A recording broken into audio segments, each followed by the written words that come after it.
Bom dia, meus amados. Hoje é segunda-feira, dia 26 de janeiro de 2026. Estamos aqui para mais um vídeo de perguntas e respostas, como fazemos sempre às segundas-feiras. A primeira pergunta de hoje diz: a mudança na linha de tempo de um plano de alma faz parte de alternativa especial do mesmo plano?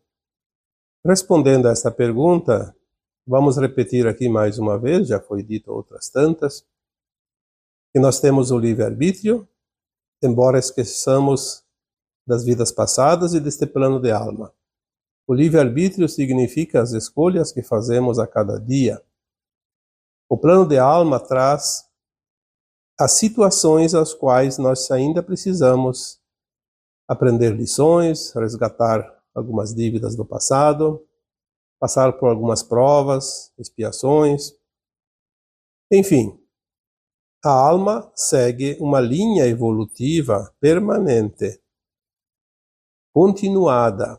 Em cada encarnação ela dá alguns passos, ou muitos passos, ou até fica estagnada sem evolução nenhuma, porque tudo depende da livre escolha. A alma, antes de encarnar, ela está na quarta dimensão, uma dimensão acima da dimensão da qualidade de encarnada, que é a terceira. Então ela tem uma consciência expandida, que é a razão, como já foi dito aqui, é a razão para que a alma desencarne, é realmente fazer esta autoavaliação. Porque aqui na terceira dimensão, encarnada, ela não tem como reavaliar o seu caminhar. Ela não lembra do passado, como ela vai ter parâmetros para fazer uma avaliação. Então, lá no plano astral, ela faz essa avaliação, ela ainda vê aquilo que está faltando, que é mais iminente, o que é mais necessário, e ela faz um projeto bem amplo, porque cada definição de uma situação, cada escolha, ela vai mudar o passo seguinte.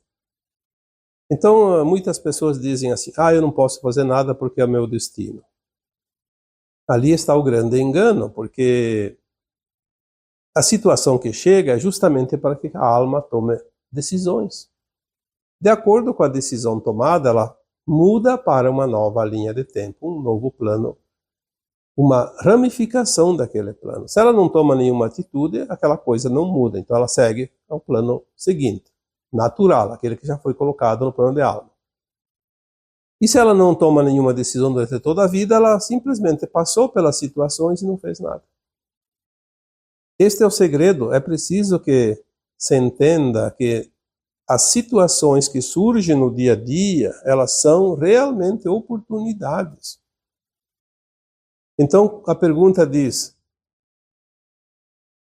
a mudança da linha de tempo de um plano de alma faz parte da alternativa especial do mesmo plano? Sim, porque se você faz uma escolha, você faz uma mudança nessa linha de tempo.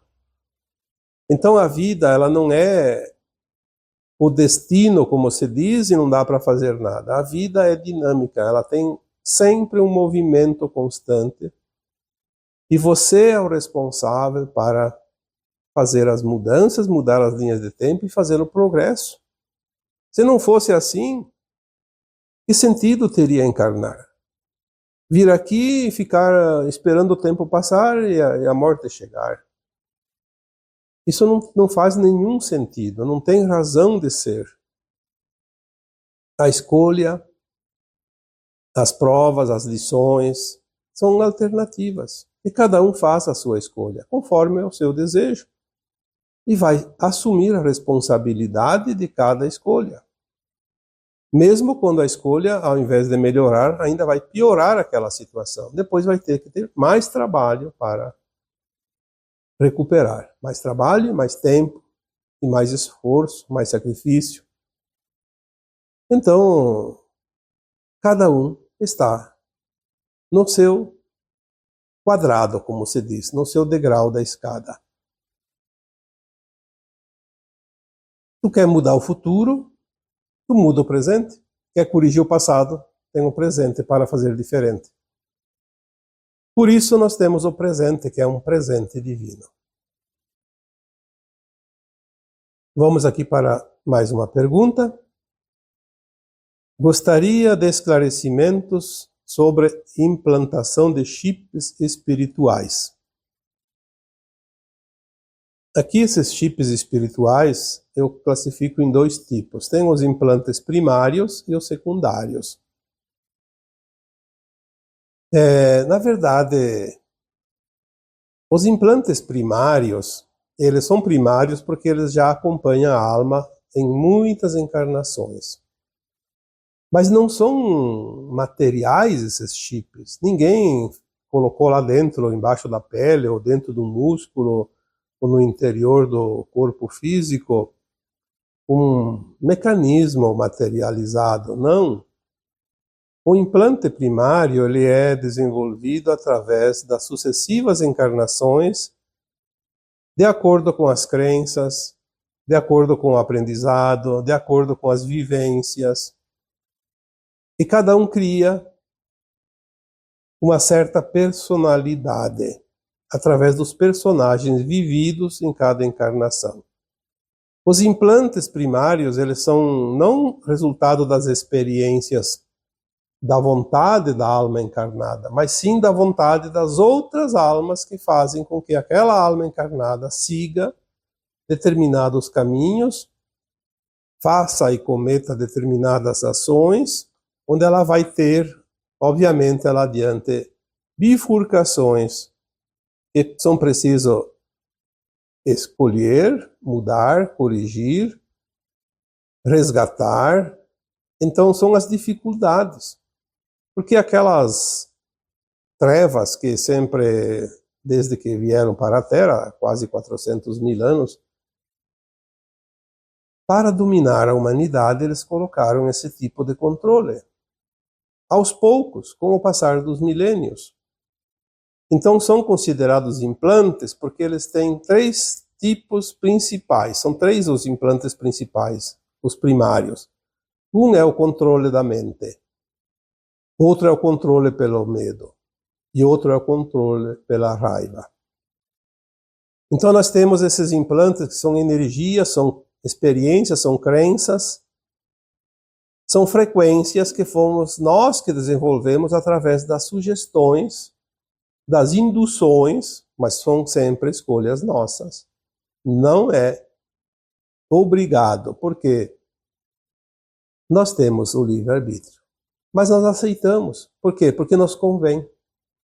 E porque nos convém, nós vamos agregando e vamos implantando uma crença, uma energia, uma frequência, que ele funciona como um chip. Exatamente como um chip, como um programa. O controle da mente é o que mais está hoje visível. Quando nós vemos pessoas defendendo causas, usando a mesma linguagem, a mesma linha de pensamento, a mesma reação, parecem robôs. Literalmente, o controle mental ainda está ativo em, eu diria, 1/3 da humanidade, pelo menos. São aquelas pessoas que não pensam, não agem, elas simplesmente vão pela indução.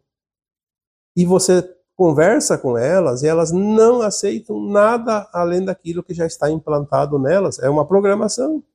Você pode inserir lá um item diferente, não está no programa dela, ela não aceita, ela rejeita.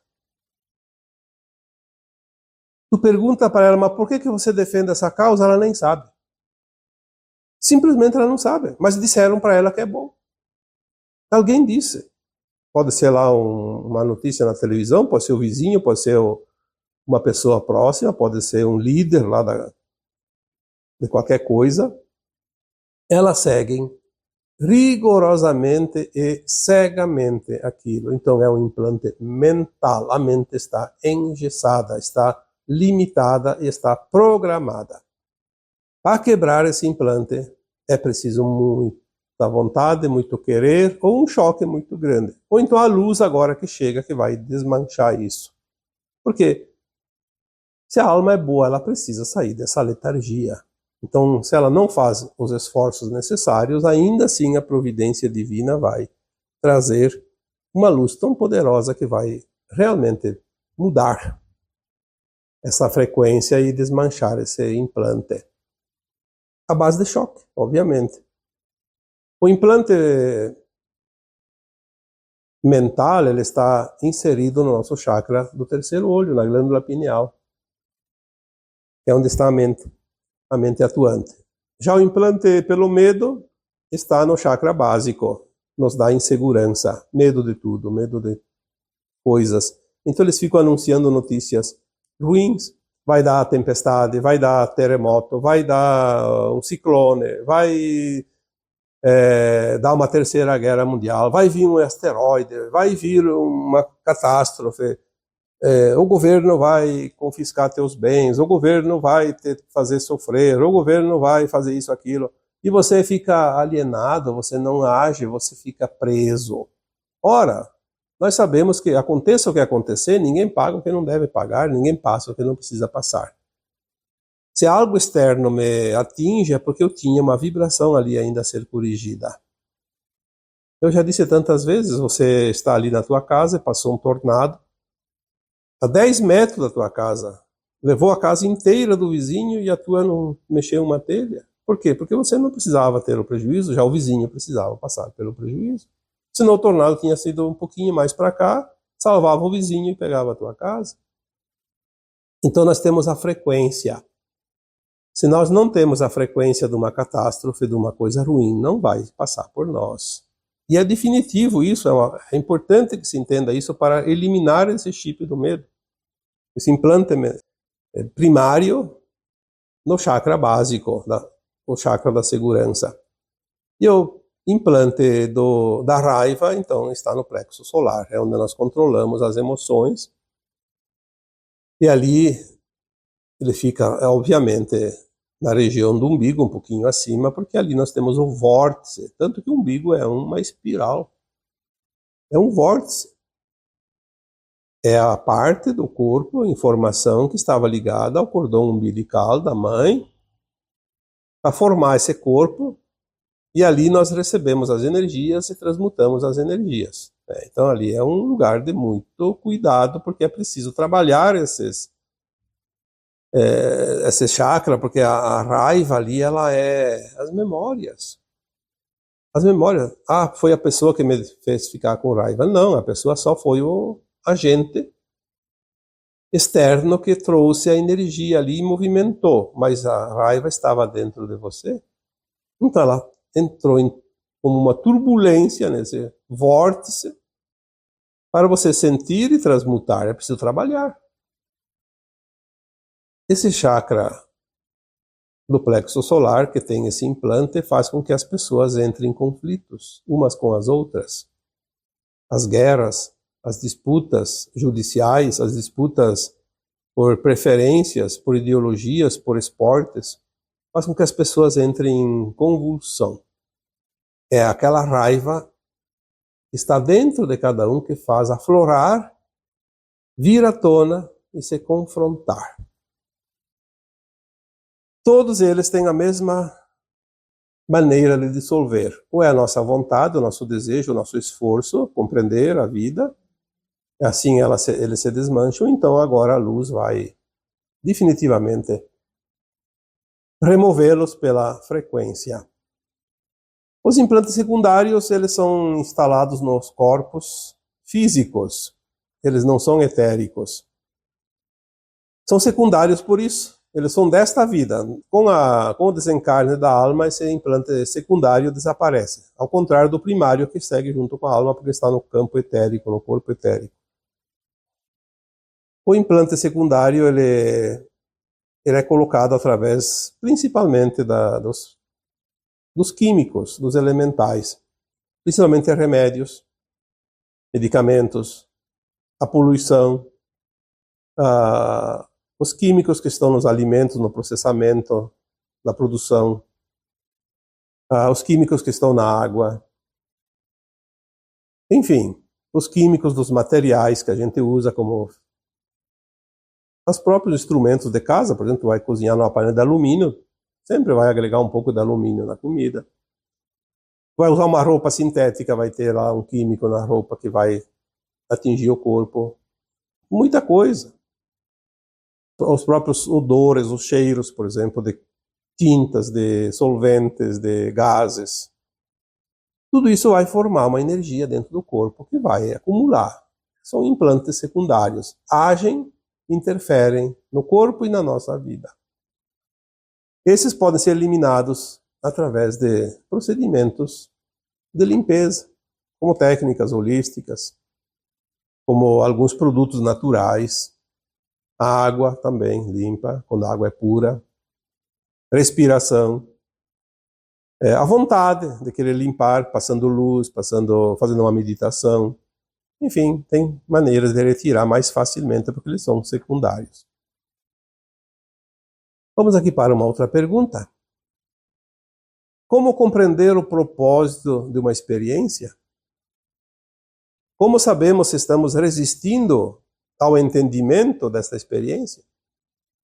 Quais são os sinais de que estamos entendendo a experiência? Bom, são perguntas assim que têm várias ramificações, mas é uma pergunta só. Vamos lá, em partes. Como compreender o propósito de uma experiência? Nós já sabemos que a alma veio para este planeta escola experienciar a cocriação entre a luz e a sombra. Numa quantidade de luz pequena e uma quantidade de sombra grande. É a experiência da Terra. Existem outros mundos onde a quantidade de luz é maior e a de sombra é menor. Os ingredientes são diferentes, essa é a verdade. Aqui os ingredientes são estranhos, porque a luz é tão pouca, quase nada, e a matéria escura da cocriação é abundante. E ainda foi contaminada pelas anomalias trazidas pelos arcontes. Então tudo aqui dificultou, mas é a experiência dessa escola fantástica. Quem sai daqui sai mestre ascenso, justamente porque faz as experiências. Compreender essas experiências é compreender que nós estamos numa escola. Nós não viemos aqui para comer a merenda, como tem alunos que vão para a escola só para comer a merenda porque não tem comida em casa. Nós viemos aqui porque nós temos sede, nós temos fome de aprender. Viemos aqui experienciar esta magnífica escola da Terra para levar essas experiências para as nossas versões mais elevadas e a mônada e finalmente para a fonte co-criadora, onde todos terão acesso às informações. Cada experiência ela tem um propósito porque precisamos ver o que aquela experiência está nos ensinando. Está nos ensinando a controlar o ego, a vaidade, o vício, a vontade de poder, a gula. Enfim, tem tantas situações. Temos que analisar. Cada experiência nos dá um norte. O que eu preciso aprender com isso? Cada um vai ter a sua experiência e o seu significado. A mesma experiência não é igual para todos. Por isso é difícil responder aqui de um modo geral, porque o que é bom para um pode não ser interessante para outro. E como sabemos se estamos resistindo ao entendimento da experiência? Bom, aí, quando é que nós não estamos entendendo e estamos resistindo? É quando a gente não quer compreender. Quando nós nos permitimos a entender, não há resistência. Quando nós não queremos aquela experiência, então nós estamos resistindo. Não, eu não quero isso. Então vem uma situação lá, eu quero que alguém resolva, eu vou pagar para alguém resolver, mas eu não vou me importar. Bom, aí você está resistindo, você não está experienciando, você não está agregando aquilo no teu conhecimento, você está querendo se livrar da oportunidade. Então você está resistindo à experiência, ao entendimento da experiência.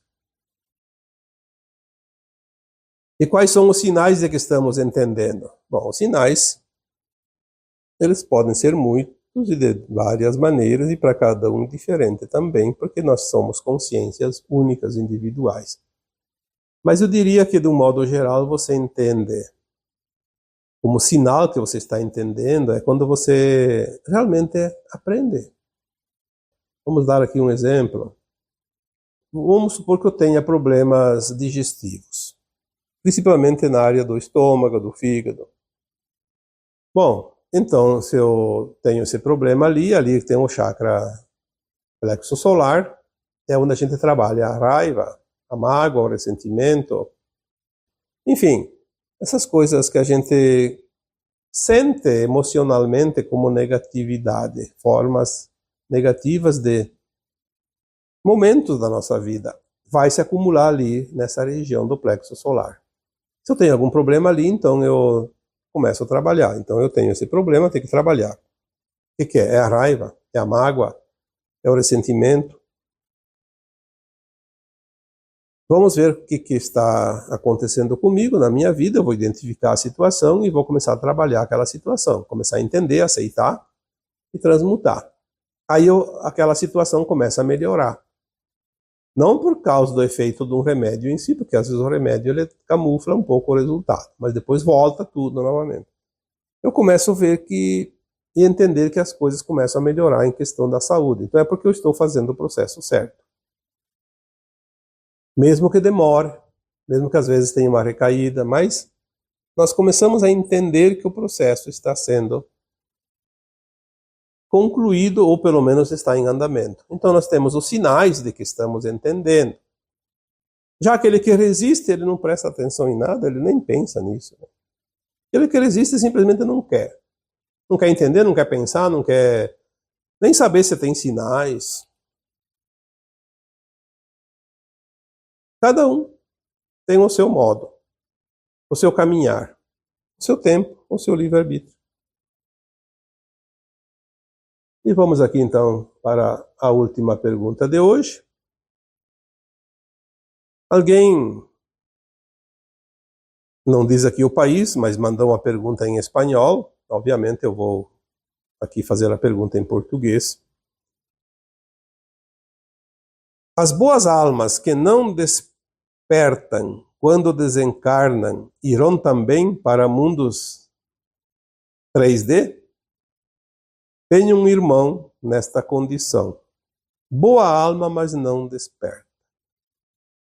Bom, então vamos também aqui começar a pergunta pela primeira parte. As boas almas que não despertam quando desencarnam irão também para mundos 3D?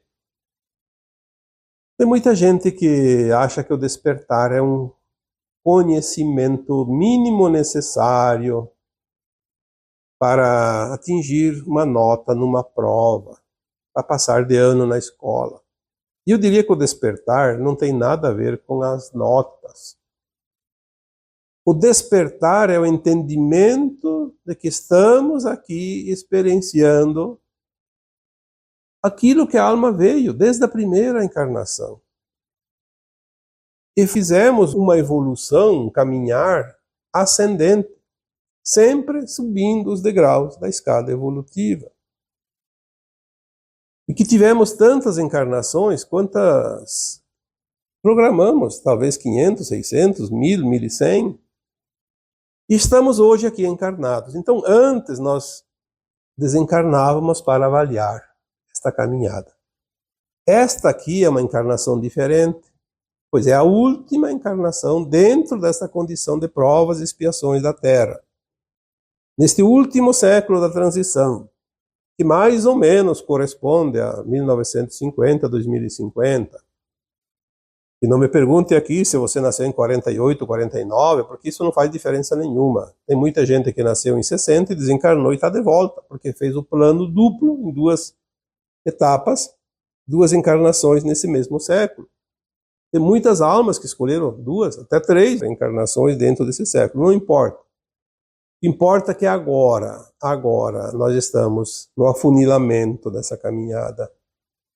E nós precisamos não necessariamente despertar. O despertar é muito importante porque nós tomamos consciência de quem nós somos, o que estamos fazendo e agimos dentro da responsabilidade que nós temos que ter para conseguir atingir a frequência da nova Terra, porque se desencarna sem essa frequência, vai para o exílio, para mundos ainda de terceira dimensão de consciência, de provas e expiações. O despertar, o conhecimento, Eles são importantes, ajudam muito, mas eles não são decisivos. Tem pessoas, eu conheço e você conhece, pessoas que não entendem nada de espiritualidade. Tem outros que são analfabetos, não escutam nada, não lê nada, não se interessam por nada, mas são almas boas, almas decentes, almas voltadas ao bem. Elas vão desencarnar e estão prontas. Talvez elas vieram só para ancorar energia. Não se sabe o plano de alma do outro. Agora, aquela alma que está desperta, ela entende tudo, ela sabe de tudo, mas ela continua praticando coisas que vai ainda precisar resgatar. Será que ao desencarnar ela vai estar em condições? De repente pode, mas às vezes ela fica no débito e aí não vai. Tem pessoas que conhecem tudo, sabem tudo da espiritualidade, mas praticam ainda mais ações, mesmo que ninguém veja. O que acontece? A responsabilidade dela fica ainda maior, porque ela tem o entendimento e mesmo assim faz o mal. Poxa, é premeditação? Vai conseguir um saldo negativo, porque é o resultado daquilo que ela faz. Nós vamos nos responsabilizar pelas nossas ações. São as nossas ações que criam a frequência na hora de desencarnar. Se vamos ter a frequência positiva ou negativa para a nova Terra ou para o exílio. Nós não temos que nos preocupar muito em saber tudo. Ah, será que eu estou desperto? Olhe para você. Como você entende a vida? Ah, pouco, mas não tem importância. Agora, olha as coisas que você faz, as coisas que você defende, a bandeira que você carrega. O Senhor que você serve, como disse o Cristo, não se pode servir dois senhores ao mesmo tempo. Olhe para estas situações, aí você vai ter uma base exata da tua frequência. Será que você vai para a nova Terra ou para a velha Terra? O que você está defendendo? O que vai ter na nova Terra? Na nova Terra não vai ter roubo, não vai ter assassinatos, não vai ter ninguém mal intencionado querendo tirar vantagem sobre os outros, tirando dos outros para acumular para si ou para seus amiguinhos.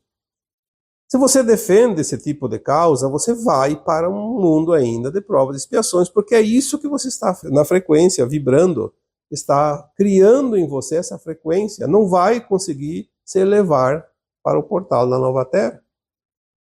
Agora, se você defende causas nobres, onde todos são colocados como iguais, como gente, como almas, como seres da luz, você olha a natureza, os animais, as plantas, a água, a rua que você passa, o lixo que você produz, como você dá o destino para ele. Você se preocupa com cada coisa para o bem-estar comum, coletivo. Você não faz nada premeditado. Às vezes a gente faz alguma coisa errada, assim, porque nós estamos ainda aprendendo algumas lições. Mas você não faz nada que você sabe que está prejudicando alguém.